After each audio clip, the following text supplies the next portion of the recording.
Hello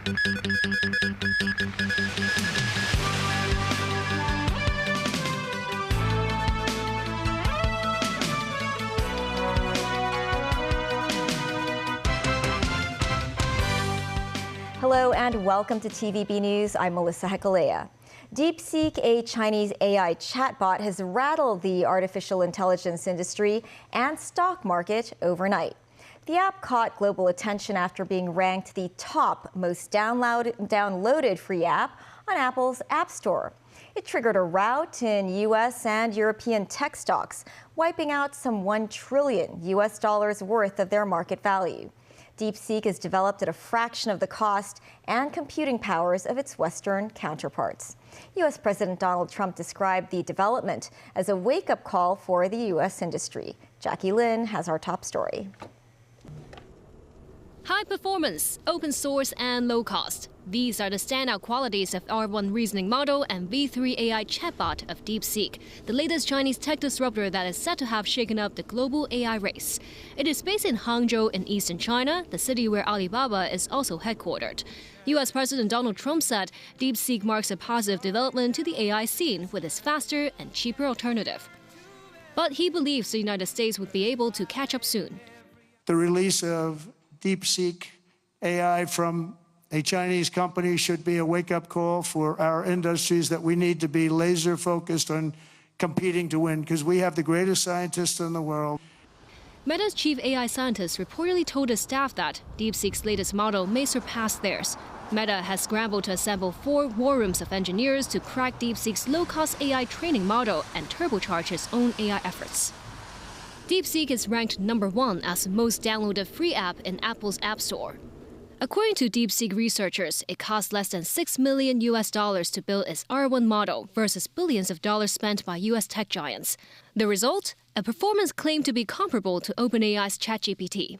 And DeepSeek said it used lower capability chips for training, showing that the development of artificial intelligence does not require the highest performance chips. Its R1 model used about 2,000 NVIDIA's H800 chips to train, which are not subject to U.S. sanctions. DeepSeek has also sent shockwaves through Wall Street overnight, dealing blows to AI-related stocks. NVIDIA stock fell nearly 17%, wiping out $593 billion from the leading AI chipmaker's market value, a record one-day loss for any company. Jackie Lin, TVB News. It's Lunar New Year's Eve today. It's also the last night of the city's New Year fairs across town, which will close in the morning of the Lunar New Year's Day. Our reporter Celine Chan is at Victoria Park. So, Celine, what's it like out there? Thank you, Melissa. It's only less than 5 hours left until we glide into the Year of the Snake, and some residents actually are doing some final preparation as they drop by here at the Victoria Park to get some flowers and also some festive decorations. Well, as we can see, it's actually pretty crowded here, and crowd control measures are currently in place. Some vendors and flower store owners told us, well, they actually started cutting down prices earlier than last year, and they're pinning their hopes on the final hours as people come for a walk after getting dinner, as sales were pretty sluggish in the past few days. Well, that's all the update we have as for now. Back to you at the studio. Great, thanks, Celine. Lunar New Year flower markets around Hong Kong are open for their last day and will remain so overnight until tomorrow morning. Many residents said they found the prices of flowers reasonable this year. Timothy Lee was at the Victoria Park Flower Market earlier today.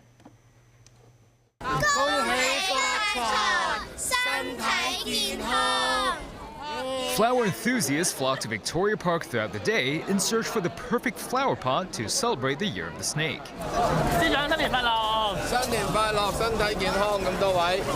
Besides celebratory plants, visitors also received greetings from Financial Secretary Paul Chan this afternoon, who wished all revelers health and happiness in the new year. The FS checked out several stalls featuring products with snake motifs designed by secondary school students. But it wasn't just locals who were attracted to the popular market, as scores of tourists came to embrace the local custom. It's a tradition that we always come to Victoria Park for the Nianxiao market. And I feel like this year there are more flowers, and all the flowers are so affordable. I saw on the news that there were really cool things here, like flowers and other local Hong Kong treats, so I'd like to try them a lot. But I'm surprised by the variety of orchids as well. They're so beautiful and how diverse they can be. I'm from the UK and we don't really get that many different types. A Hong Konger who spent more than a decade living abroad returned to the Victoria Park market this year to re-embrace his roots. In the first time in 15 years I'm here, but I was told that my grandparents used to also have a store here because they grow the cherry blossom tree in Shanghai when I was young, so it's quite nice to feel the nostalgicness of coming again. The Victoria Park Flower Market remains packed with tourists as many visitors were graced with relatively warm weather at the venue. Many tourists said they wanted to feel the authentic spirit of Chinese New Year here, in addition to buying a few pots of festive flowers. Timothy Lee, TVB News. Chief Executive John Lee visited the Lunar New Year fair this afternoon.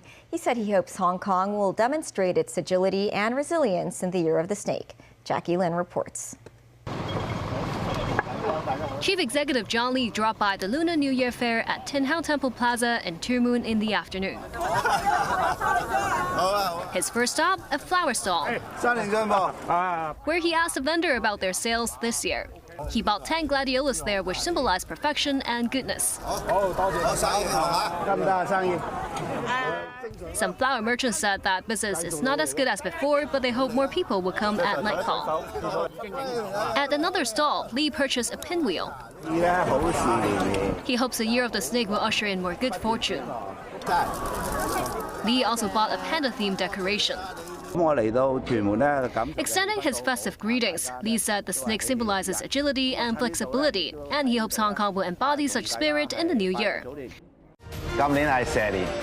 In the pre-recorded video along with his wife Janet Lam, the city's leader wishes good health and good fortune to local residents and said he hopes the city will continue to seek innovation and reform with agility and resilience. In neighboring Macau, its chief executive Sam Ho Fai also dropped by the New Year fair and spoke to vendors and students at the market. Jackie Lin, TVB News. As today is Lunar New Year's Eve, many people are preparing for the family reunion dinner, a Lunar New Year tradition where family members get together to celebrate. Anip reports. At the Wan Chai market, a stall selling live chickens was bustling with people in the morning. Vendors were busy with no time for a break.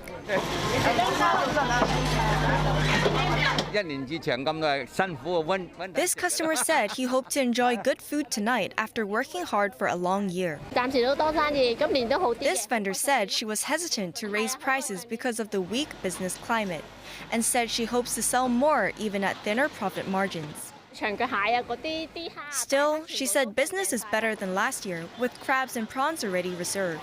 Reunion dinners emphasize seafood, which represents good luck, and lettuce, a symbol for wealth.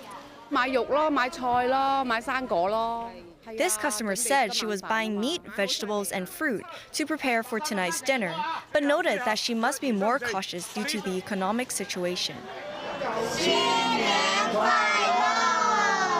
Many people, however, prefer to eat at restaurants for reunion dinners.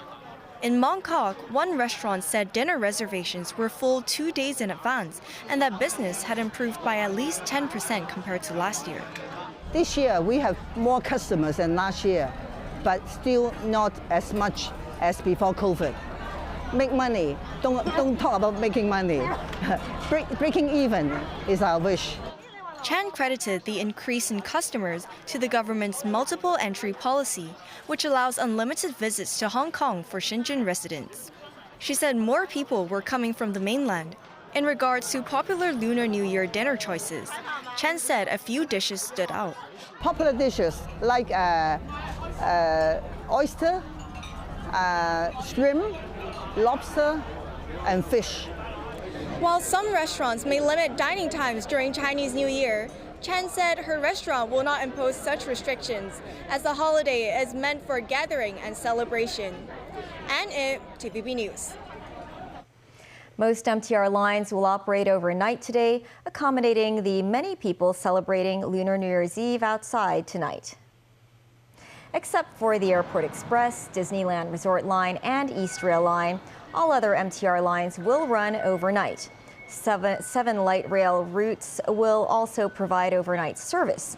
certain buses will increase service frequency and extend service hours, and tram services will continue until 1:30 a.m.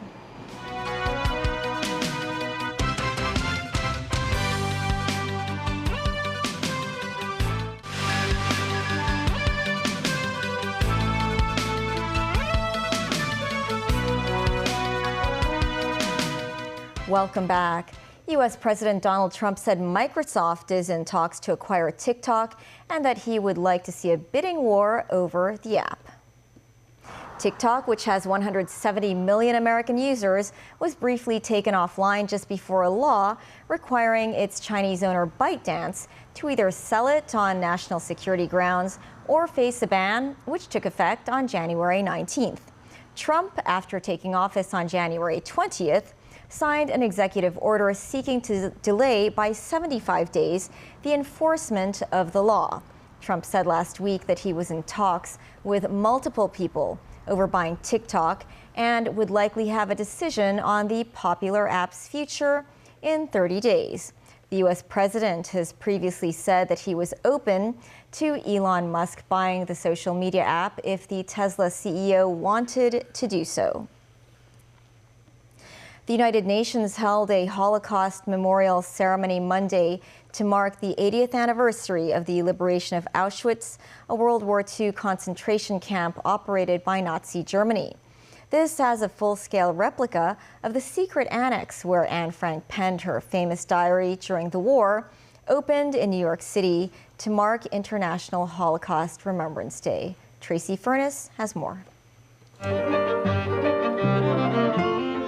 Israel's President Isaac Herzog made an appeal at the United Nations annual commemoration of the International Day in memory of victims of the Holocaust to call for the remaining hostages held by Hamas in Gaza to be freed. He said there had been a rise in anti-Semitism since Hamas's October 7th incursion into Israel. This is an urgent wake-up call to all humanity. Anti-Semitism, savagery, cruelty, and racism are still thriving on our planet.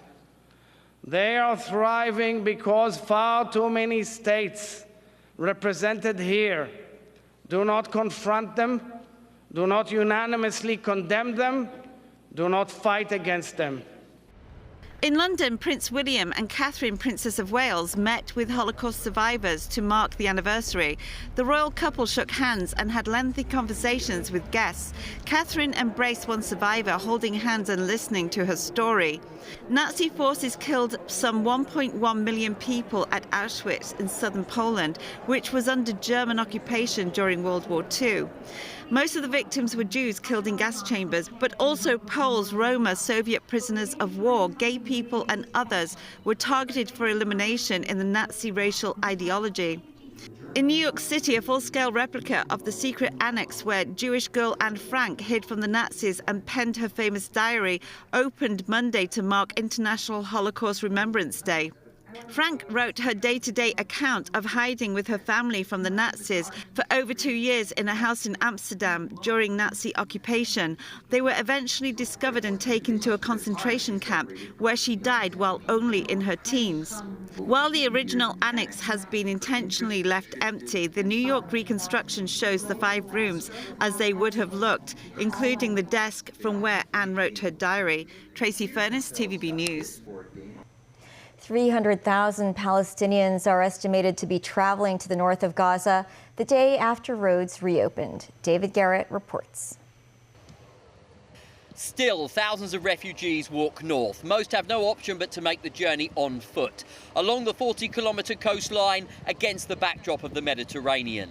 24 hours after the checkpoints in a central zone were reopened by Israel, after an agreement was reached with Hamas on the next hostage releases, they continue to pour in. The mass migration of people from horizon to horizon.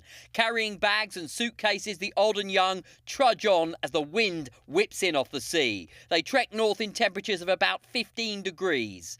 US President Donald Trump suggesting over the weekend that some Palestinians could be rehoused in Egypt and Jordan to clean out the strip. Jordan's government rejected the idea, a spokesperson saying, "The solution is to establish a Palestinian state with Jerusalem as its capital. This is Jordan's position and what we continuously emphasise to the US." As the homecoming continues, these Gazans cannot be sure what they're going back to. It is no secret the north of Gaza has been ravaged by the Israel-Hamas war. Ola Salah is preparing to head home. "Israelis bulldozed our house. I don't have a home, but I'm happy to go back," she says. "Yes, I will go back to living in a tent, but I want to go home." Fears too, the fragile ceasefire, now in place for a week, could fold at any moment. The diplomatic wheels turn to try to keep the peace. Israeli President Isaac Herzog with UN Secretary General Antonio Guterres to mark Holocaust Memorial Day. More than a year has passed since the appalling 7th of October terror attack by Hamas. We welcome at long last the ceasefire and hostage release deal. The deal offers hope as well as much needed relief. And we will do our utmost to ensure it leads to the release of all hostages. Herzog called on the world to use their influence on Hamas to release the approximately 90 remaining hostages.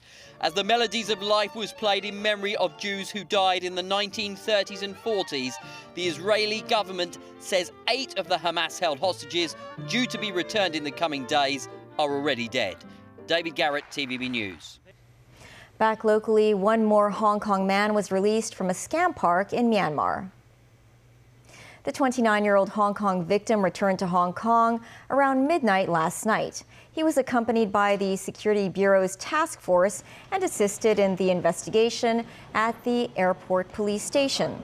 After being illegally detained in Myanmar for about 4 months, the Hong Konger was rescued on Sunday and transferred to Thailand. A former district councillor from Hong Kong who's been liaising with his family said his family had not paid a ransom.